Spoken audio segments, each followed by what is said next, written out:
Looking at the cute little girl, her expression suddenly turned to fear, because in a daze she saw that when the girl crossed the street later, she would almost be hit by a car. Then a bicycle would knock her down in the middle of the road. As she got up, a truck would already be right in front of her. She froze. Unable to let it go, she quietly followed. Sure enough, the scene ahead was exactly the same as her vision. First, the girl almost got hit. Then the bike knocked her down. At the same time, a truck was speeding toward her. In a moment of panic, she rushed forward without hesitation. The girl finally got off the road safely. From that moment on, she knew she had the ability to foresee the future. The next day, she ran into the girl again in the elevator. Just as she was about to check her wound, her ability was triggered again. This time, she saw the girl open the door. Then a boy rang the doorbell. Right after, her mother turned on the electric stove, and it exploded. Learning from before, she immediately chased after them. She wanted to call for help, but the next second, the tragedy happened. Fortunately, the two kids were unharmed. This woman's name is Soo Jin. Ever since an accident, she lost her memory. Fortunately, her husband treated her well, gentle and caring. He gave her medicine on time every day. Could it be a side effect of the medicine that gave her superpowers? Of course, the doctor didn't think so. He said her brain was damaged, so she couldn't tell reality from illusion. Even her once loving husband didn't believe her and argued with her at the hospital. Soo Jin turned and stormed off angrily. Her husband chased her to the beach with the ocean and sunset around them. The mood between them softened. But just as Soo Jin relaxed and enjoyed the view, she suddenly had another vision. She saw herself falling from a high-rise construction site straight down. Soo Jin woke up in shock. She was actually at home. At that moment, the doorbell rang. Two police officers arrived. They said the hospital called and reported that her injuries were from months ago. The hospital suspected domestic violence, so they called the police. Soo Jin firmly denied it. How could her gentle husband abuse her? But just before leaving, one officer suddenly said something strange. "This wedding photo is out of place." "What?" "Let's go." Soo Jin became suspicious. She suddenly realized she actually knew nothing about her husband. With no one to share her doubts with, she wandered the streets alone. Unexpectedly, she ran into a former colleague. That's when she found out. She used to be a kindergarten teacher and had been working for years, but her husband never mentioned it. She found her husband's business card on his desk and took a cab to the address on it. It turned out to be a construction company, but the door was locked and the place was a mess inside. A janitor told her the company had gone bankrupt. It had been shut down for half a year. Soo Jin returned home to confront her husband. "Are we immigrating to escape bankruptcy?" Her husband gave a bitter smile but said nothing, then suddenly asked her back, "How did you know the company's address?" Soo Jin said she went to the school. At that moment, her husband's expression suddenly became tense. "Did you recover your memory?" "Am I not supposed to?"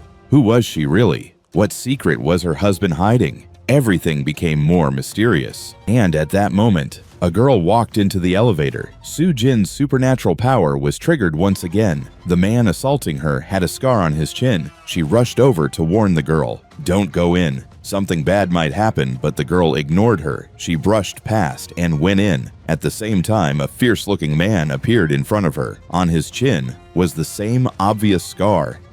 To save the girl, Soo Jin followed the man into the elevator room. Fighting her fear, she told him directly, "If you dare touch that girl, I'll call the police.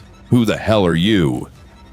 The man revealed his vicious true self and grabbed her neck. At that moment, she suddenly saw the man's fate. He would be beaten to death and packed into a box to be taken away. Before she could speak, the elevator arrived. She was violently thrown out. Her husband showed up again and held her tightly. Soo Jin panicked. She kept telling her husband the man on the 7th floor would die. But her husband still didn't believe her. He insisted nothing would happen and told her to take her meds, saying sleep would fix it. In the middle of the night, Soo Jin woke up. Driven by some force, she went to the 7th floor, and sure enough, she heard the girl crying for help inside. She was just about to ring the doorbell when she heard a few muffled thuds. Frightened, she hid in the hallway. Just then, a man wearing a hat came out dragging a suitcase. Through the door crack, she realized that man was none other than her own husband. But the next morning, her husband acted like nothing had happened and even made a hearty breakfast. She couldn't help but ask, "Did you go out last night?"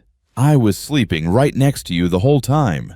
Soo Jin grew even more suspicious. That day, she received a package from a coworker. It contained personal items she'd left at the office. Inside a book, she found a photo of herself, but the man in the photo with her wasn't her current husband at all. She went to a coworker for confirmation and asked about her relationship with her husband. The coworker hesitated but eventually told her the truth. A few months ago, you filed for divorce. After much thought, Jojin decided to go to the police. Meanwhile, her husband was speeding up his immigration plans and had even changed his flight. In fact, he had long installed a tracker in his wife's phone and knew her every move. When he saw she was at the police station, he rushed over immediately, but Jojin was already terrified. She pointed him out right in front of the police. "That man from the 7th floor. He's the one who did it." Her husband was speechless. To get to the truth, the police had to go verify on site. When they opened the room on the 7th floor, the woman was stunned. The apartment was empty. No one lived there at all. Even the landlord said the place hadn't been rented in months. The case was dropped. Her husband didn't blame her either. He just handed her the pills like always. But this time, Jojin didn't swallow them. As soon as he left, she went out to investigate. This time, in the elevator room, she ran into the man from the photo. She followed him secretly and saw he was being hounded by creditors. The man recognized her, but wasn't all that surprised. He took Jojin back to his apartment and started rummaging through his things. The decor in the room felt strangely familiar to her. The man told her, "Meet me at the construction site at 8 tonight." Then he left in a hurry. Jojin was even more confused. She tried to find any clue she could, trying to piece everything together. But what she saw next shocked her to the core. On the wall of the man's apartment hung a wedding photo of the two of them. Could it be that he was actually her real husband? If that's really the case, then who is the man at home? Who exactly is he? At night, she went to the construction site as agreed, but she was already too late. The fake husband was dragging a corpse and threw it down. In a panic, she was discovered. She had no choice but to pull out her pocket knife and confronted the fake husband. "Who are you really?" "The man you killed. He's my real husband, isn't he? Let's talk downstairs." Jojin completely lost control. She backed step by step to the edge of the building, almost falling off. Thankfully, the police arrived in time and saved her, but strangely, the corpse that was just thrown down had completely vanished. Could it be that all of this was just her hallucination? Jojin had gone completely mad, but the police sensed something was off. They grabbed an iron bar and smashed open a cement-sealed wall. To their shock, a hand was revealed inside. There really was a corpse in there, but it had died long ago, and Jojin didn't see the future. She was reliving the past. At the police station, the fake husband confessed with a blank face. He admitted to killing the man found in the concrete. That man was actually Soo-jin's real husband, and he himself was just Soo-jin's adopted brother. His real name was Ji-hoon. After Soo-jin lost her memory, he pretended to be her husband. His goal was to claim the insurance payout. However, Soo-jin had a feeling that this confession wasn't the whole truth. She wanted to know more, but Ji-hoon refused to say anything else. "Let's end it here." Soo-jin had no choice but to leave. As she walked downstairs, she ran into the little girl again. She had a sudden thought and asked the girl what her name was. "Choi Soo-jin. Now your name is Kim Soo-jin. You're my sister, Kim Ji-hoon."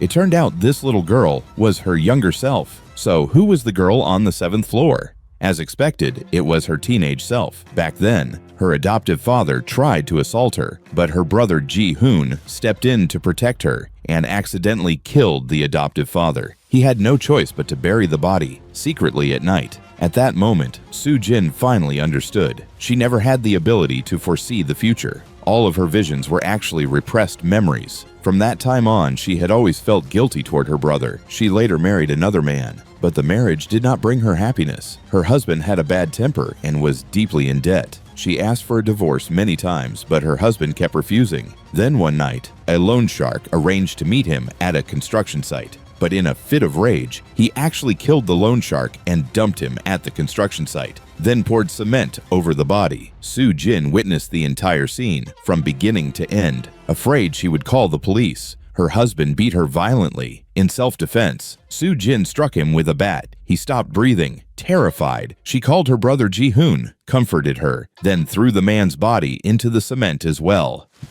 By this point, Soo-jin had completely broken down. She slowly walked toward the edge of the building. I should take responsibility for what I've done. Ever since she was little, her brother had always taken the fall for her mistakes. She felt like a jinx, bringing her brother endless trouble and misfortune.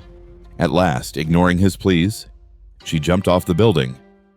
Thankfully, she was rescued in time and her life was saved. From then on, Soo-jin's memory was fully restored. The police gave her an address, telling her it was her real home. But shortly after she entered, the door was suddenly kicked open. The man who entered was her husband. Turns out he didn't die that night, and ever since then, he had been waiting for a chance to get revenge. Soo-jin tried to call the police, but it was too late. Without a word, the man broke her leg, then poured gasoline on her and pulled out a lighter, setting fire to the home they once shared. Hearing the noise, the police rushed in and caught the man. But Soo-jin was too badly injured to escape. At that moment, Ji-hoon appeared before her again. Just moments ago, he had learned that Soo-jin was in danger, so he secretly slipped out of the police station and rushed over. But the fire was too fierce. They couldn't get out. They could only wait for rescue and comfort each other. "Brother, is that you? I'm so sorry. I finally remembered everything. It's okay. You had no other choice." When Soo-jin woke up, the police told her Ji-hoon had died before his death. He used his body to shield Soo-jin from the flames. At the end of the story, Soo-jin went alone to the place they once agreed on Ji-hoon would forever live on in her heart. As for why there were two wedding photos, it's because according to tradition, the groom should stand on the bride's right and family members should be on her left. Maybe don't get married after all.